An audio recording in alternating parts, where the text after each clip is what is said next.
시작할 때마다 창세기 1절부터 이렇게 쭉 읽어 나가니까 오늘 이렇게 같이 읽어보니까 어떻습니까? 좀 느낌이 달리 보여지죠. 이때까지 우리가 늘 봐왔던 말씀이지만은 우리가 이제 오늘 창세기 강의 세 번째 시간입니다. 세 번째 시간을 통해서 이때까지 쭉 들었던 말씀들을 다시 한번 요약을 하시고 또 이때까지 말씀했던 그 말씀들을 이제 같이 우리가 통성을 읽어보니까 이 말씀이 이런 뜻이 있구나 하는 것을 다시 한번 조명할 수가 있었겠습니다.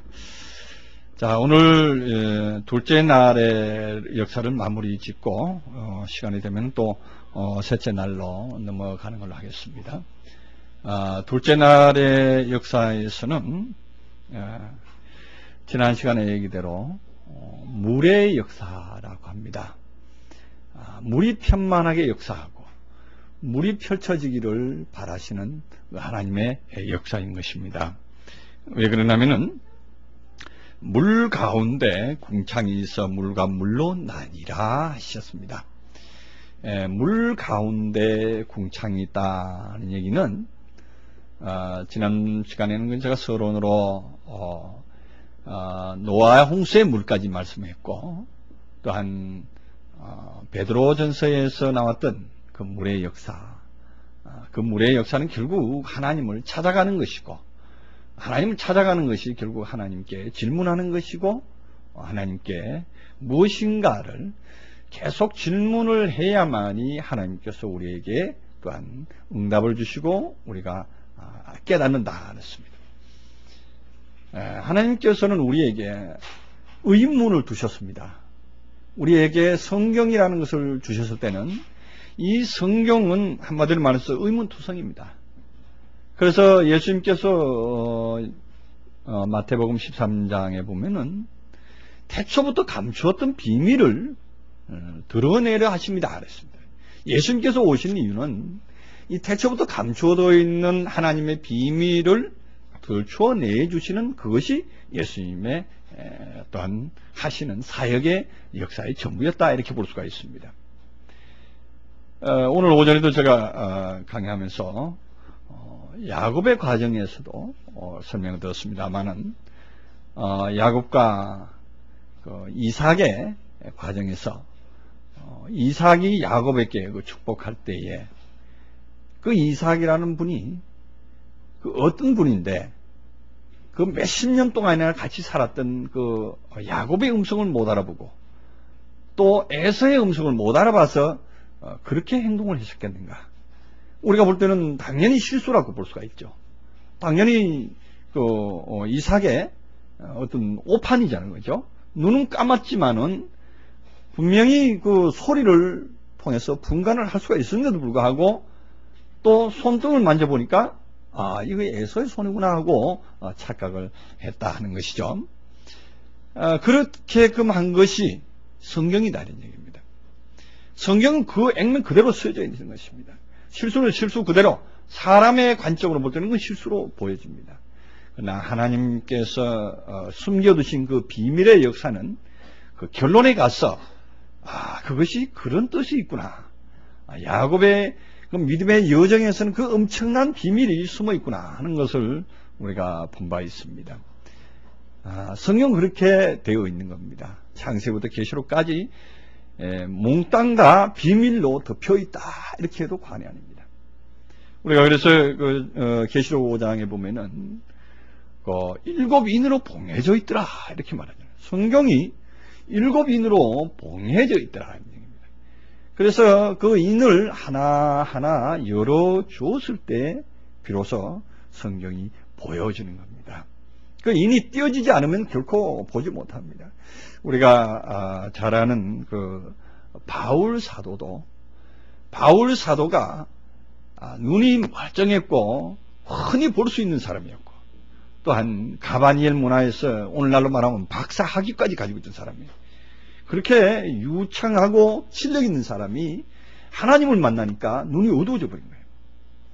하나님의 그 다메섹 도상에서 꼬부러지고 나니까 눈이 어두워져서 그가 찾아간다고 찾아갔는데 결국은 아나니아라는 사람에게 가서야 비로소 눈이 열려졌던 사실입니다.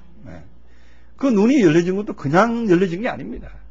사흘 동안이나 식음을 전폐하고 기도한 후에 아나니아의 기도로 말미암아서 눈이 열려졌던 것입니다. 오늘날에도 우리가 세상에서는 이치를 다 알고 세상에 어떤 그 박사학이나 세상에 많은 지식이 가지고 있지만은 막상 하나님 앞에 오면은 깜깜해서 보이질 않습니다. 이 성경을 보면 특히나 더 그래요. 저는 한때 얼마 전까지는 성경을 대할 때마다 더 깜깜해서 보질 못했어요. 너무 어두워서. 한때는 성경을 120도까지 했습니다. 제가 늘 입버릇처럼 자랑하지만 봤어요. 바울 사도만큼이나 봤던 거예요.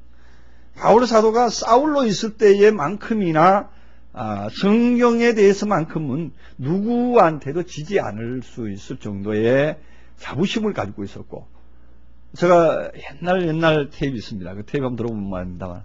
전 세계를 방문하고 와봐라, 성경 가지고 변론을 하자, 이렇게까지 한 적이 있습니다. 실제로 그렇게까지 했는데 얼마 전에 진정으로 말씀을 발견하고 나니까 숨고 싶더라고요. 그 했던 말 어디 좀 지웠으면 좋겠더라고요. 그래서 그거 갖다가 어디 좀 버리려고 이렇게까지 생각을 하고 있는데, 요즘 알고 보니까 그거 다 증거다. 증거니까 나중에 나의 실수를 많은 사람들 앞에 내놓고 바울이 사울 됐었던 장면을 그대로 묘사했던 것 같이 나도 그럴 때 있었노라고 이렇게 여러분들께 말하고 싶더라고요. 그래서 그냥 둔 적이 있습니다. 나중에 필요하신 분 들어보세요. 그런 것도 있습니다. 그런데 이제 막상 하나님 앞에 가면은 어두워집니다. 깜깜해져서 아무것도 안 보입니다. 자신이 어둡다는 것을 결국은 알게 될 때에 하나님을 찾게 되고, 그 하나님의 계시가 아니면은 결코 열려지지 않습니다. 바울은 갈라디아서 1장을 통해서 나는 누구에게 배운 것도 아니고 받은 것도 아니고 오직 예수 그리스도의 계시로 말미암은 복음이다, 이렇게 말을 했습니다. 근데 바울에게 예수의 계시가 있었습니까? 바울이 예수님과 같이 따라다닌 적도 없는데 도대체 바울이 무슨 예수의 계시를 받았단 말인가? 계시라는 단어가 뭡니까? 10개자 보일 시자죠. 열려서 보여주는 거예요. 무엇이 열려서 보여주는 거냐? 예수라는 분이 숨어 있었는데 그 예수라는 분이 이렇게 열려지는 겁니다. 보여지는 거예요. 그 어디서 보여지느냐? 우리 마음 안에서 보여지는 거예요. 바울이 실제로 눈이 열려지기는 그 아나니아라는 사람에게 가서 안수를 받음으로써 열려진 사실이지만은 결국은 그 아나니아라는 사람이 누군 줄 알았던 거예요. 그 바로 예수의 마음을 가진 사람이고 바로 그리스도의 사람이라는 것을 알았기 때문에 그는 그를 인정할 수가 있었던 거예요. 그 아나니아를 인정할 수가 있었고 그 사람 앞에 가서 머리를 숙일 수가 있었던 거예요. 야, 너무 엄청난 사건이에요.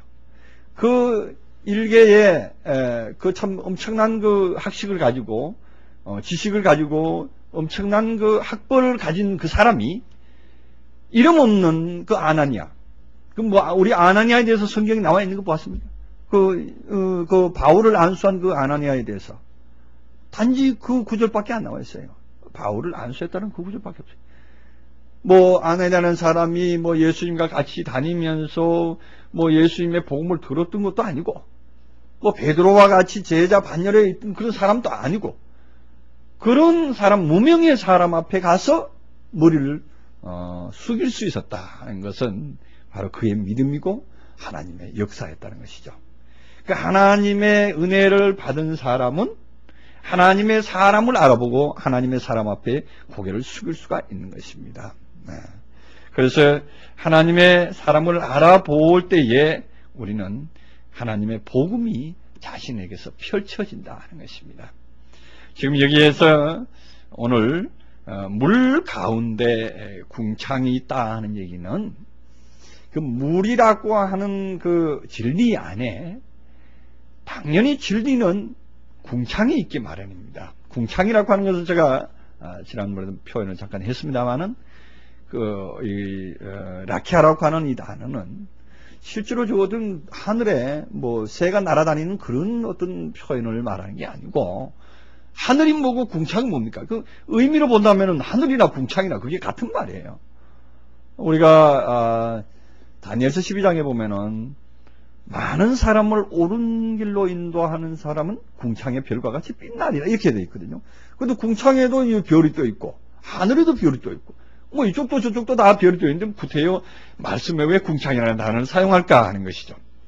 그래서 제가 원문을 이렇게 통해서 보니까 궁창이라고 하는 것은 펼치고 있는, 계속적으로 펼치고 있는 어떤 사역하고 있는 그 장면을, 동사적인 의미를 묘사해 놓은 겁니다.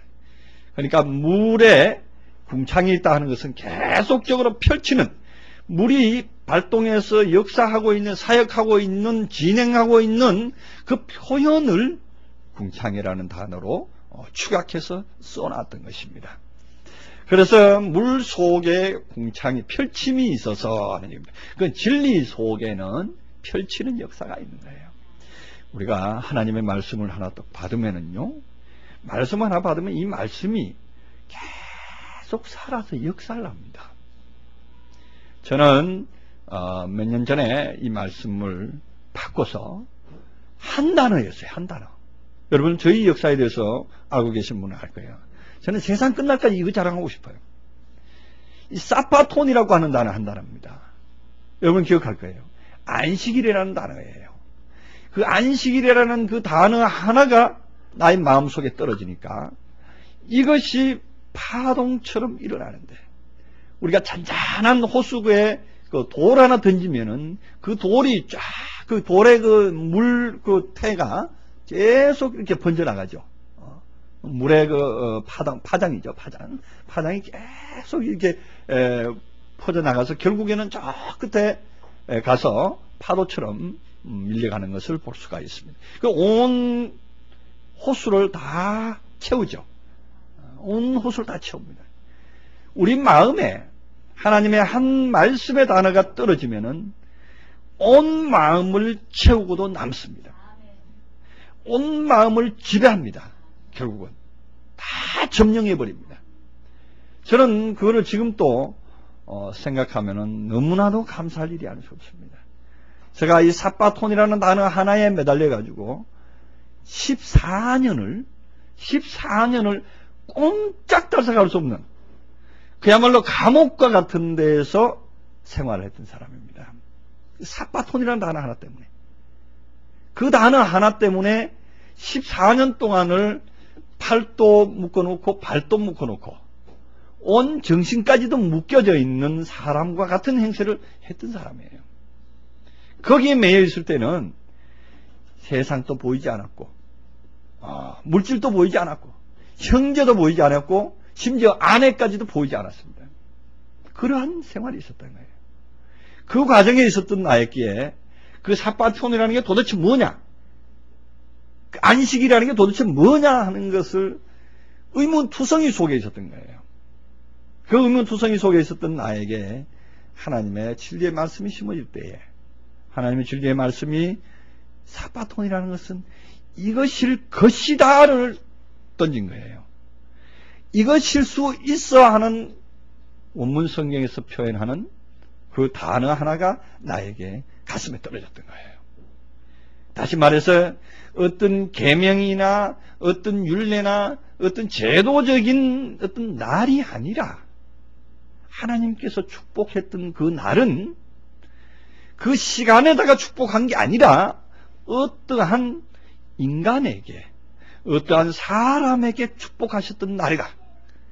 그 사실을 발견하고서 사파톤이라는 단어를 제가 신약 성경에서 쓰여진 용례가 68번 사용됐습니다.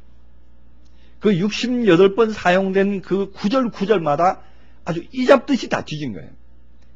이 용례가 어떤 구절에서 실질적으로 날짜에 적용됐는가, 이 단어가 실질적으로 내가 알고 있는 그런 시간적인 토요일이라고 하는 그 날에 국한되어 있는가, 그것을 주장하고 있는가, 아니면 오늘 말하는 주일날이라고 하는 그 안에 국한되어 있는가 하는 것을 가지고 아주 깊이 연구를 했습니다. 제가 그때 연구한 노트가 거의 한 A4 용지로 한 10여 장 이상 됩니다.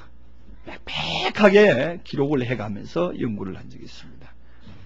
그래서 결국은 그 단어가 나를 그로 말미암아서 그 단어의 주변에 있는 여러 내용들까지도 다 섭렵하게 만들어졌습니다.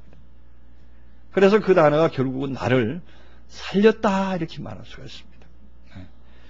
이 말씀이 그겁니다. 오늘날도 여러분 속에 성경 속에 있는 수많은 단어가 있습니다. 뭐 성령이 됐든지 은혜가 됐든지 축복이 됐든지 아니면은 뭐 계명이 됐든지 어떠한 단어도 좋습니다.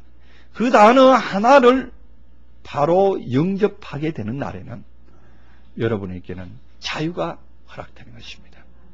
마음의 참 평안이 허락되는 것입니다. 그야말로 궁창을 하늘이라 칭하는 그 역사에 동참하게 된다는 것입니다. 오늘 이 둘째 날에는 비로소 궁창을 보고 하늘이라 칭함을 입어주는 것입니다. 다시 말해서 물 속에서 역사하는 궁창의 역사가, 물 속에서 역사하는 하나님의 진리의 사역의 역사가 우리 마음에 있는 모든 것을 다 점령을 하니까 그 마음이 뭐가 되어버리나 하면 하늘이 되어버리더라 하는 거예요. 그 마음이 이제는 땅에 속해서 땅의 것을 무엇을 먹고 마실까 염려하는 그런 존재가 아니라 오로지 하늘적인 것만 생각하고 하늘적인 삶으로 살 수 있는, 우리가 골로새서에서 말하는 너희 시민권이 하늘에 있다. 위의 것을 생각하고 땅의 것을 생각하지 말라. 이 말씀이 무거운 짐으로 가까이 오질 않고 이 말씀이 자연스럽게 그래 맞아 나는 그런 사람이야, 나는 그런 삶을 누릴 수 있어 하는 정도의 그 말씀이 나의 말씀이 되더란 말입니다. 되는 수 있는 것이 바로 이 궁창의 역사인 것입니다. 그래서 우리에게 말씀을 주셨다, 우리에게 말씀을 들을 수 있는 기회를 줬다는 것은 바로 나로 하여금 하늘 되게 할 수 있는 하나의 기회를 주셨다는 거예요. 이게 정말로 은혜입니다. 우리에게 이 기회를 주셨고 오늘 우리에게 이런 말씀을 들을 수 있는 이러한 시간을 주셨고 장소를 주셨고 기회를 주셨다는 것은 여러분들과 저에게 너무나도 큰 은혜가 아닐 수 없습니다. 정말로 여러분 저와 같이 꼭 저와 같이 되라는 건 아닙니다만은 저와 같이 어떠한 단어라도 한 단어라도 딱 잡고 도대체 진리가 뭐냐? 하나님이 뭐냐? 여러분 의문투성이 아닙니까? 성경에 보면 한 단어만 바로 알면은요 결국에는 모든 성경을 통달할 수가 있게 되어 있습니다. 아까 제가 말씀드린 것처럼 돌멩이 하나 잔잔한 호수에 떨어져 있던 그 파장이 온 그 연못을 다 점령하듯이 우리의 마음을 다 점령하고 맙니다. 그렇기 때문에 여러분들께 이렇게 창세기를 통해서 쭉 아는 말씀이지만은 쭉 이렇게 강의를 해가면서 여러분들이 이제 이때까지 알았던 고정관념보다 다른 각도에서 보여지는 어떠한 사실들, 어떠한 역사들을 이렇게 조망을 해보면서 살펴보면은 정말로 나를 살리는 말씀이 여기 있구나. 이게 바로 나를 살리는 말씀이구나 하는 것을 깨달을 때가 올 것입니다. 그래서 여기 오늘 둘째 날의 역사에서는 하나님이 가라사대 물 가운데 궁창이 있어 물과 물로 나뉘게 하라. 그래 물과 물로 나뉘는 역사는 궁창이 있을 때, 궁창이라고 하는 그 펼치는 역사가 있을 때 물과 물로 나눠집니다. 여기서는 아랫물과 윗물로 나눠지게 되어 있습니다. 우리에게 말씀이 와서 그 말씀이 사역을 할 때, 움직여질 때, 다시 말해서 예수님께서는 그 말씀을 하실 때에 내가 너희들에게 하는 말이 영이요 생명이다. 요한복음 6장 63절의 말씀이죠. 내가 너희들에게 하는 말이 하는 그 말이 우리가 흔히들 알고 있는 로고스가 아닙니다. 흐레마라고 하는 말입니다. 흐레마. 이 흐레마라고 하는 이 단어는 이 로고스라고 하는 어떤 실체라고 하면 실체입니다. 예를 들어서 이런 컵이라고 이렇게 고체처럼 이렇게 증명해 줄 수 있는 단어가 바로 로고스입니다. 근데 이것이 여기서 물이 이렇게 흘러나온단 말입니다. 이 컵 속에는 물이 있단 말이에요. 이 물이 흘러나와서 나의 목을 적시고 또한 나의 온몸에 쫙 퍼져 나가는 역사, 그것을 보고 레마다, 흐레마다 이렇게 말할 수가 있는 겁니다. 그래서 예수님께서 우리에게 흐레마로 전달해 주셨는데, 그 흐레마가 뭐냐 하면은 여기 궁창의 역사다 이런 얘기예요. 예수님께서 우리에게 그냥 로고스를 그냥 던져줬더라면은 우리는 이 말씀을 받아 먹을 수가 없습니다. 딱딱해서 받아 먹을 수가 없습니다. 제자들에게도 예수님께서 내 살을 먹지 않고 내 피를 마시지 아니하면 영생이 없다고 말씀을 했을 때 제자들이 이 말씀은 심히 어렵도다 그랬습니다. 그게 바로 로고스이기 때문에 어려운 거예요. 그러나 레마로 표현되었을 때, 풀어서 말씀을 해줄 때 그 말씀은 우리에게 살이 되고 피가 될 수가 있는 겁니다. 지금 오늘 이 궁창의 역사는 진리의 역사가, 하나님의 진리의 말씀이 이렇게 여러분들에게 하나하나 흘러 들어갈 때가 있습니다. 흘러 들어갈 때가 있습니다. 여러분 전체 말씀을 다 이해하려고 그러지 마십시오. 전체 말씀 중에서 한 단어도 좋습니다. 한 단어만이라도 딱 잡고 그 말씀이 과연 그러한가? 저 목사님께서 저렇게 표현을 하시는데 저 표현이 맞는가? 혹시 아니면 어떡하느냐? 이렇게 해서 말씀이 맞는가 틀린가 확인하기 위해서라도 의문을 가져볼 필요가 있는 겁니다. 저는 여러분들에게 자꾸 의문을 던집니다. 제가 언젠가 부활절 강의, 특별 강의를 하면서 제가 여러분 도전해 보십시오. 말씀으로 도전을 좀 하십시오. 이렇게 제가 여러분들께 도전장을 냅니다. 이렇게 말씀을 했는데, 도전적인 의식이 필요합니다. 우리에게 어떤 말씀에 대한 도전 의식이 필요하다는 것이죠. 그래서, 저 목사님이 알고 있는 저런 방식, 저거 한번 좀 깨뜨려 봐야 되겠다. 저분 뭐 잘못 알고 있는 거 아닌가? 이런 식으로 해서라도 한번 도전을 하시면은 분명히 그걸 연구하다가 나를 반박하기 위해서 연구를 하시게 되겠죠, 물론. 반박하기 위해서 연구를 하시다가 저까지 안 오고도 혼자 다 해결돼 버립니다. 네. 결국은 그게 하나님의 역사거든요. 네.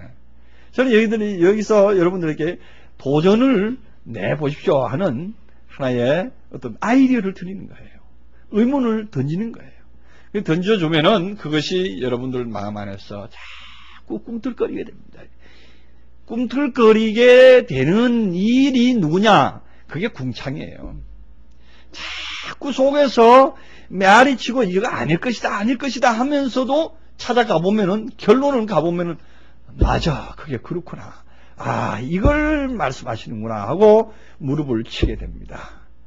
그래서 그러할 때에 그 말씀은 결국은 우리를 살리는 부분입니다. 여러분, 제가 분명히 이 말씀을 드리고 있는 것은 우리 안에서도 계속적으로 말씀을 통해서 도전하고 말씀을 통해서 이건가 하고 갸우뚱거리면서 가시는 분들은 결국에는 마음의 참평안과 성경에서 말하는 어떠한 목적지에 도달할 수가 있습니다. 그러나 그게 아니고 그냥 오늘 또 말씀 참 잘하신다. 목사님께서 이렇게 좋은 말씀 이렇게 들려주시는구나. 이렇게 생각만 하고 그냥 한쪽 귀로 듣고 한쪽 귀로 흘려버리거나 아니면 별로 관심 없이 이렇게 듣다 보면은 그 말씀은 결국은 10년을 믿고 20년을 믿어도 변화가 없습니다. 이게 평안하십시오 하는 거는 목사님 혼자 있는 것이지 자신의 것이 안 되는 거예요. 성경은 오늘 이 궁창을 보고 하늘이라 칭하는 그 일이 있을 때 그게 성경입니다. 우리에게 진리를 주셔서 그 진리가 역사를 해서 움직여서 본래는 물이었고 본래는 땅이었던 존재가 나중에는 하늘이라는 칭함을 받았을 때 비로소 성경의 본연의 직분을 다한 것이고 말씀은 말씀의 본연의 의무를 다한 것이고 저는 저대로 여러분들에게 할 도리를 다하는 것입니다. 저의 사역에 또한 하나님의 사역에 최종적인 목적을 다 달성하기 위해서는 분명히 궁창의 사역이 필요하다는 것입니다. 펼치는 사역이 필요한 것입니다. 물의 펼침, 이거는 정말로 신기한 역사고 하나님의 깊으신 의미가 있습니다. 그래서 이 물이 펼쳐지는 과정에서는 윗물과 아랫물이 갈라지게 되는 거예요. 말씀이 들어오면은 이 말씀이 갈라요. 말씀이 가만히 그대로 있는 경우가 있어요. 하나를 그대로 있으면은 안 됩니다. 말씀이 들어와서 그것이 썩든지 그런 말미암아 다시 변화가 일어나든지 속에서 막 그냥 어떤 요동이 일어나야 돼요. 요동이 일어나야 돼요. 그 요동이 일어나서 변화를 일으키게 해야만이 그 말씀 살았다 그러는 거예요. 그래서 히브리서에서는 하나님의 말씀은 살았고 운동력이 있고 좌우의 날선 검이고 혼과 영과 심령 골수를 찔러 쪼갠다 그랬습니다. 정말로 말씀은 그런 위력이 있습니다. 말씀은. 그래서 우리 말씀을 이제 우리 창세기 강해를 통해서 쭉 들어보시면서 여러분들이 인내를 가지고 들어보시면서 그 말씀 속에서 다르게 표현하는 부분들을 여러분들이 과연 그러한가 해서 다시 한번 하고 들어갈 때에 이것이 바로 궁창의 역사입니다. 오늘 궁창의 역사를 하기 위해서 궁창의 일을 자꾸만 되풀이해서 말씀을 드리고 있습니다. 자, 궁창이 있어 물과 물로 나뉘게 하려 하시고 하나님의 궁창을 만드사 궁창 아래의 물과 궁창 위의 물로 나뉘게 하시며 그대로 되니라 그랬죠. 나뉘게 하는 역사. 말씀이 펼쳐지면은 분명히 이건 진리고 이거는 필요 없는 물이고 이거는 생수고 이건 폐수구나 구분을 할 수 있는 능력이 생겨납니다. 여러분들의 마음속에 이제 말씀이 들어가면은 내가 알았던 말씀이 이게 이론이었구나. 이게 알았던 말씀이 이게 하나의 어떤 형식이었고 이게 나의 어떤 성견이었구나. 선입견이었구나. 우리가 성경에는 선입견이 많습니다. 우리 복음 안에서도 선입견을 가진 사람이 너무 많습니다. 제일 대표적인 케이스가 유대인과 바리새인이었습니다. 유대인과 바리새인들을 우리 보면서 그들이 무엇이 부족해서 예수를 영접하지 못했을까? 그토록 메시아를 사모하고 그토록 메시아를 기다렸던 분들이 막상 메시아 된 예수께서 오셨는데 왜 영접 못했을까 하는 사실. 그들은 성경에 대해서 너무나도 잘 알고 있었습니다. 성경 말씀 구절에 대해서 손에 팔찌처럼 묶고 목걸이처럼 만들고 옷에 술을 내가지고 쭉 달고 다니기까지 했습니다. 집에 가면 집에 문지방에도 써붙여 놨습니다. 방문에도 써붙여 놓고 대문에도 써붙여 놓고 우리나라는 대문에 가면 봄이 되면 입춘대기라고 써붙여 놓잖아요. 근데 그 동네는 그게 아니었어요. 말씀 성경 구절 잠언 시편 다 이렇게 써붙여 놨던 거예요. 그런 행위들을 했던 분들이 막상 메시아가 왔는데도 왜 영접이 안 됐을까 하는 것이죠. 오늘날도 마찬가지입니다. 그때만 있었던 게 아닙니다. 그때 그 사건이면은 오늘날도 그 사건입니다. 예수님께서 분명히 말했습니다. 소돔과 고모라 사건이 마지막 때도 똑같은 사건이다 그랬습니다. 그 사건이나 오늘날에도 같은 사건으로 연속되기 때문에 그게 성경이라는 거죠.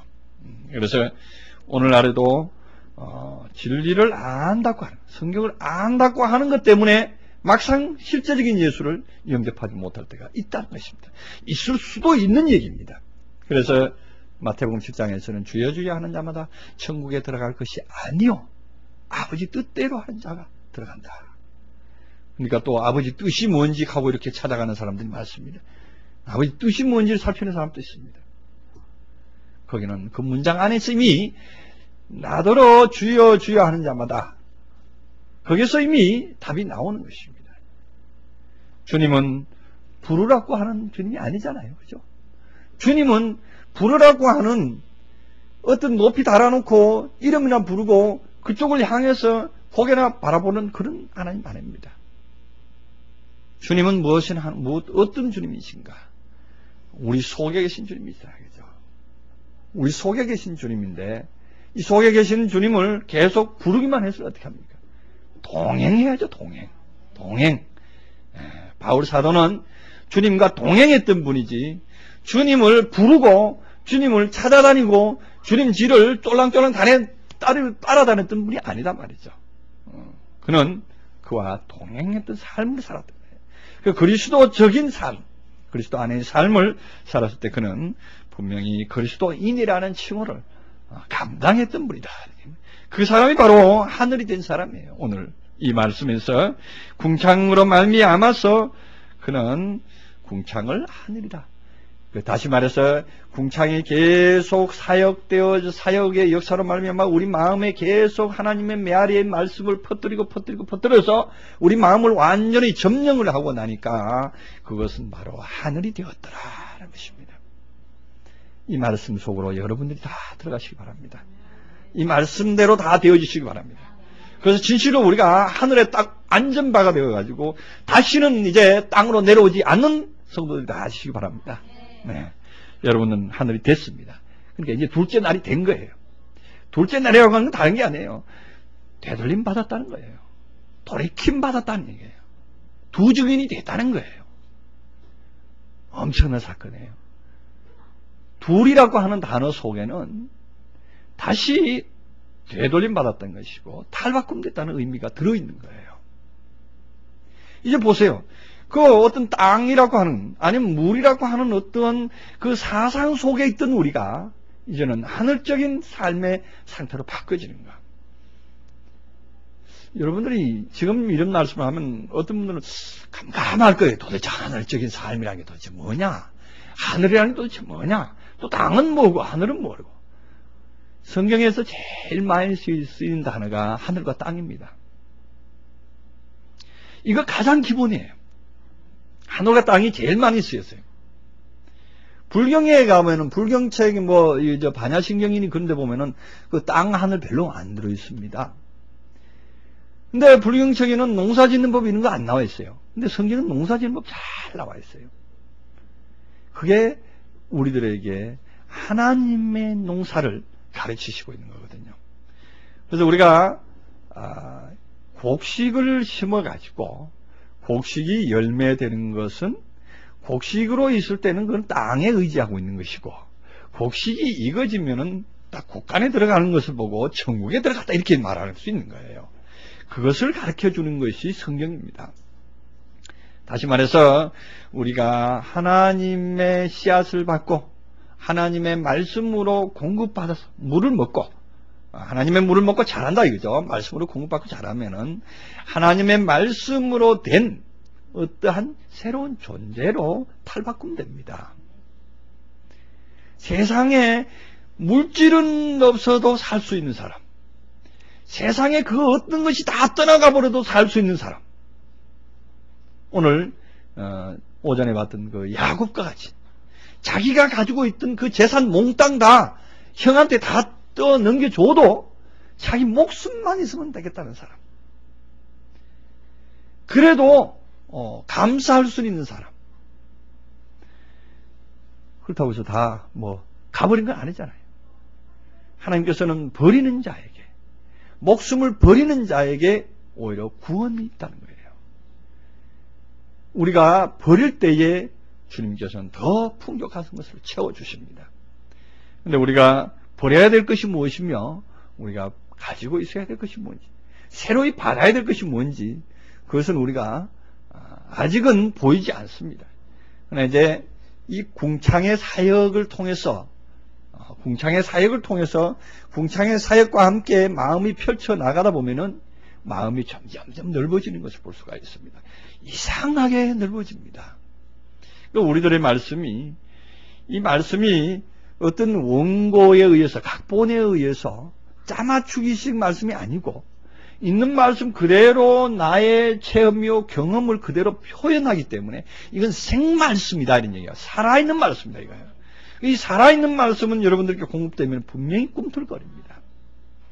우리가 생수와 끓인 물 다른 점이 뭡니까?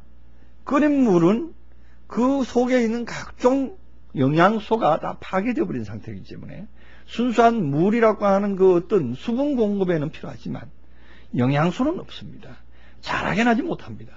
이런 채소에, 아니, 이런 거, 우리 꽃이 있습니다만, 꽃에 끓인 물을 식혀서 준다고 하더라도, 식혀서 줘도 이 꽃은 자라지 못합니다.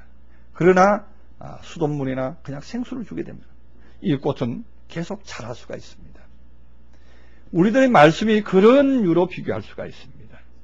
우리 말씀이 그렇기 때문에 여러분들에게 두서없이, 뭐 어떤 부분은 그럽니다. 목사님 말씀은 어디가 꼴이고 어디가 꽁지고 어디가 머리인지 모르겠습니다. 이런 말씀을 하시는 분이 계세요. 그래요. 하나님 말씀이 꽁지가 어디 있고 하나님 말씀이 머리가 어디 있습니까? 창세기가 왜 이제 성경의 맨 앞에 있어야 되는 법도 어디 있습니까? 또 서열대로 본다면은 갈라디아서가 신약 성경에 제일 먼저 나와야 되는데 갈라디아서가 중간 지점에 가 있단 말이에요. 그럼 왜 그렇게 서열이 됐는가? 하나님 말씀에 서열이 없듯이 우리 말씀에도 서열이라는 것이 그런 어떤 서열이 필요한 것이 아닙니다. 제도가 필요한 것이 아니에요. 하나님의 말씀은 그대로 상대에게 맞춰서 여러분들의 상태에 맞춰서 여러분들의 마음에 맞춰서 흘러 들어가는 말씀이기 때문에 흘러 들어가면은 그 역사는 분명히 일어납니다. 계속 약동에서 일어나게 되어 있습니다. 그래서 그 말씀이 일어나서 결국은 그 말씀의 가치를 알게 됩니다. 말씀의 가치를 알게 되고 말씀에 운물이 떠있는 운물의 말씀이라는 게 이 아랫물과 윗물로 구분되는 말씀이잖아요. 그 윗물의 말씀이 얼마나 유익하다는 것을 알게 돼가지고 이 위에 있는 말씀을 간수하게 되고 그것을 마음에 간직하다 보니까 결국은 내가 뭐가 되어버리냐 하면 위에 말씀만 가진 존재가 되어버리는 거예요. 정말 신기한 일이에요. 이 물을 먹는 자마다 영원히 목마르지 아니한다 그러는 말씀처럼 이 물을 먹으면은 이 물로 계속 채워지기 때문에 이 물로 채워진 사람은 탈바꿈이 되어버리는 거예요. 그 옛날에 우리들이 알고 있었던 고정관념이 바뀌어져 버린다는 사실이에요. 옛날에 우리가 가야 되는 천국관이 바뀌어져 버린다는 사실이에요. 옛날에 우리가 알고 있던 성경관이 바뀌어지니까 이제는 행복의 실체가 내 손을 잡듯이 보여지는 거예요. 자, 멀리 가상에 있는 천국이 내 마음속에 있는 천국의 실체로 만져보게 되고 주목하게 될 수 있는 말씀이 바로 이 말씀이다 이거죠. 그래서 그게 바뀌어지는 거예요. 그게 바꿔지는데 그게 바뀌어지는 것이 사실처럼 여겨질 때가 바로 천국이 되는 거고 하늘이 되는 거예요. 우리는 성경에 기록되어 있으니까 맞아 천국은 그런 거고 천국은 너희 마음에 있고 하나님 나라는 여기 있다 저기 있다 할 것이 아니고 너희 마음에 있느니라 누가 보면 분명히 말씀이 있어.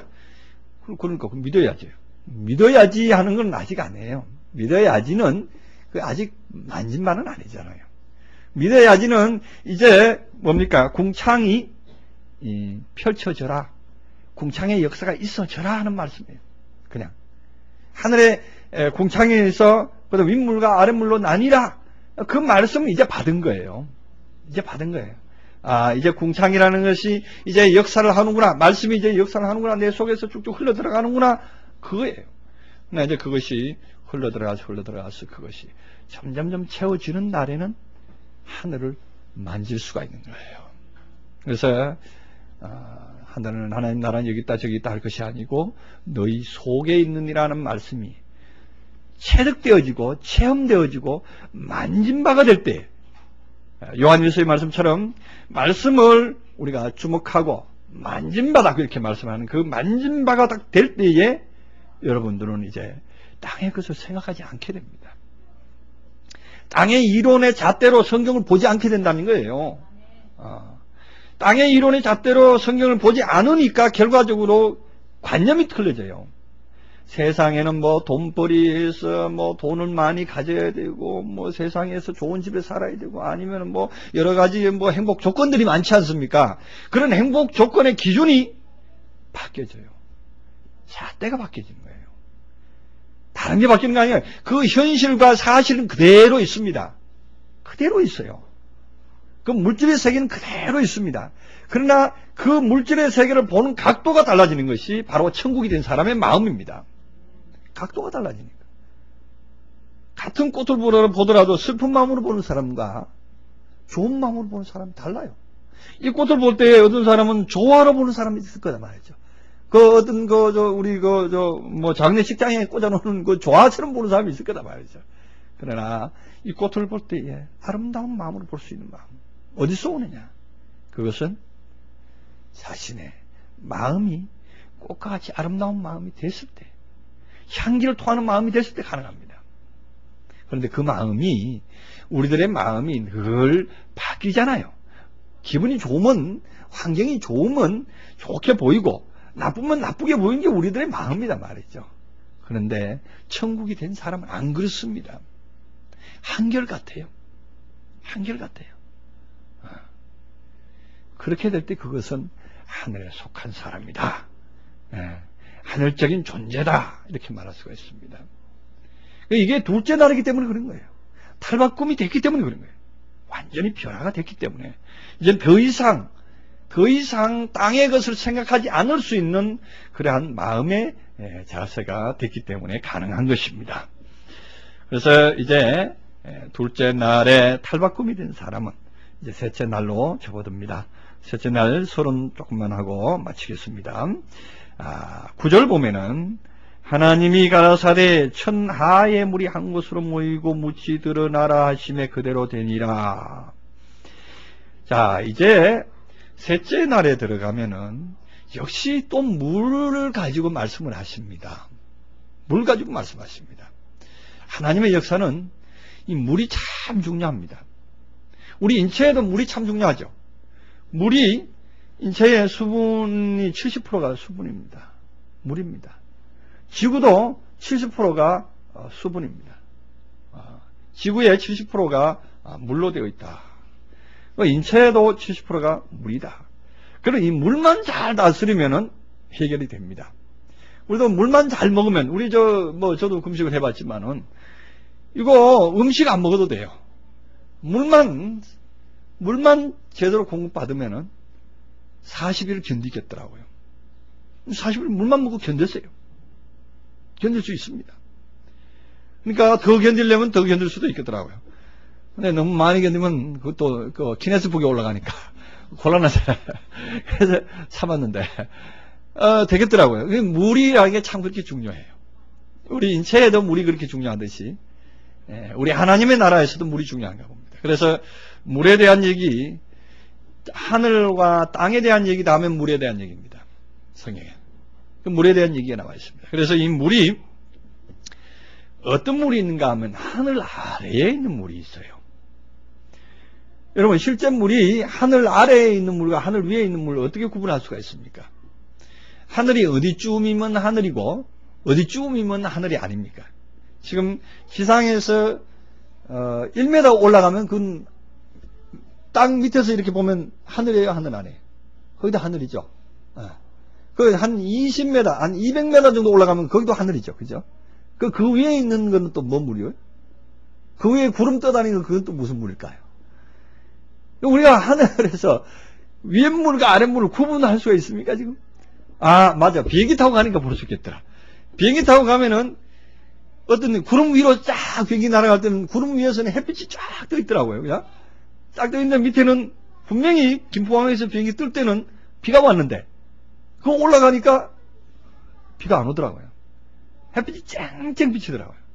구름이 아주 보기 좋더라고요. 아주 양탄자처럼 쫙 이런 모습이 아주 정말 솜사탕, 솜 위를 이렇게 가는 것 같은 그런 기분인데 정말 보기 좋습니다. 정말 난 그래서 사진으로 난 찍어놓자고 이렇게 생각을 한번 했는데 나 혼자 보기 정말 아까웠어요. 나중에 여러분도 한번 보시기 바랍니다. 그러니까 그런 구름, 그 구름 위로 이제 올라가 있는 거는 그 구름 밑에 비행기가 가는 부분은 하늘 밑에 있는 물이고 그 위에 있는 거는 하늘 위에 있는 물이다.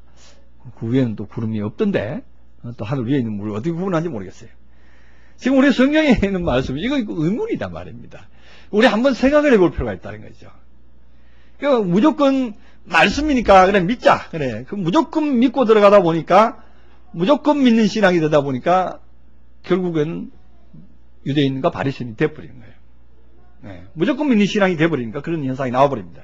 막상 봐야 될 자를 못 보게 돼버리고 성경에서 봐야 될 말씀 못 보게 되고 현상이 납니다. 그래서 여기서 하나님이 가라사대 천하의 물이, 그러니까 하늘이라는 것이 천이죠. 하늘 아래에 있는 물. 자, 그러면 이제 아까 우리 하늘이라는 것이 뭐였죠? 궁창이 만들어낸 존재다 말이죠. 궁창이 만들어낸 궁창의 펼침에 물의 펼침으로 말미암아 이제 거룩한 마음이 됐고 선결한 마음이 됐고 하늘에 안침받은 그런 마음이 됐단 말이죠. 그런 마음 안에는 무엇이 있느냐? 아직도 무엇이 남아있어요? 잔재가 남아있어요. 찢기가 남아있는 거예요. 찢기. 예. 찢기가 남아있는데 우리 마음 속에 우리가 하늘에 안침받았다고 해도 바울 사도는 에베소서 2장에 가서 너희가 그리스도로 말미암아 그리스도와 함께 하늘에 안침받았으니 하고 말하면서도 계속적으로 하늘에 안침받은 성도들이 이렇게 교훈을 합니다. 하늘에 앉힌 자들 무슨 교훈할 필요가 있습니까? 하늘에 또 앉아 있으면 그 다음에 이제는 하늘에 앉은 자답게 이제 살면 되는 것이지, 그죠? 근데 왜 교훈할 필요가 있는가? 왜? 찢기가 있기 때문에요.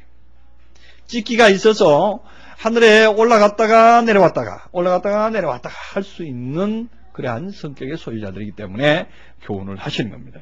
그래서 그 찢기를 어디 처분을 해야 돼요.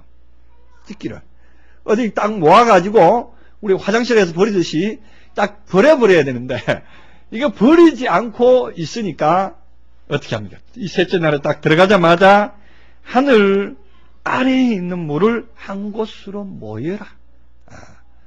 이제 폐기 처분할 때가 옵니다. 조금 가면은. 그래서 하늘 아래에 있는 물이 한 곳으로 모이고 그다음에 묻이 드러나라. 이 일이 셋째 날의 큰 과제입니다. 그래서 그 물을 한 곳으로 모이게 하는 일과 이제 묻이 드러나게 하는 일, 이 두 가지 일이 이제 셋째 날에 들어가면 나오고, 그 다음에 또 묻이 드러난 것으로만 끝나는 게 아니에요. 이제 거기에서 또한 나무도 나오고 열매 맺는 채소도 나오고 과목도 나오고, 그래서 그 과목이 나오기만 하는 게 아니라 열매까지 따는 과정이 셋째 날의 과정입니다. 이 셋째 날에 정말 기대되는 날이고 정말 중요한 날입니다. 자, 그런데 이제 하늘 아래에 있는 물이 한 곳으로 모이는 일, 그 다음에 드러나라 하시면, 묻이 드러나라 하시면 그대로 되더라 이렇게 했죠. 그 다음에 되니라 이렇게 말하는데, 그대로 되니라는 진행형입니다. 완료된 것이 아닙니다. 미완료입니다. 구약 성경은 완료가 없습니다. 제가 늘 말하지만 구약 성경 자체에서는 열매를 보지 못했잖아요. 구약 성경 전체가 무슨 열매를 말합니까? 거룩한 열매, 예수 그리스도의 열매를 말하잖아요. 그 메시아의 거룩한 열매가 없는 상황에 쓰기 때문에, 그래서 구약 성경이 전부 미완료로 쓰였다는 얘기죠. 그래서 여기서 그대로 되었다 이런 얘기예요. 되니라 하고, 되니라는 아직 계속 진행하고 있는 겁니다. 계속되고 있고 우리 안에서도 이렇게 계속되고 있습니다. 계속되고 있는 이러한 상태입니다. 하나님이 궁창을 하늘에 뭡니까? 9절에 하나님이 천하의 물이 한 곳으로 모이고 묻이 드러나라 하시매 그대로 되니라. 하나님이 묻을 땅이라 칭하시니라. 여기에 이제 진짜 땅이 나옵니다. 이 땅이 고생을 많이 했어요. 이 땅이 드러날 때까지 고생을 많이 했어요.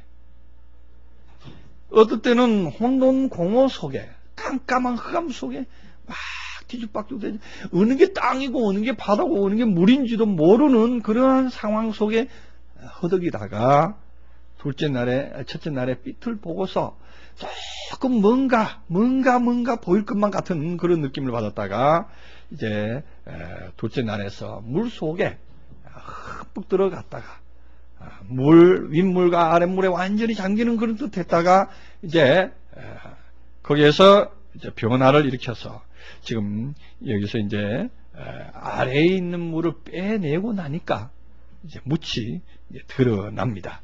근데 이것을 보고 묻을 땅이라 칭하시니라 이렇게 말합니다.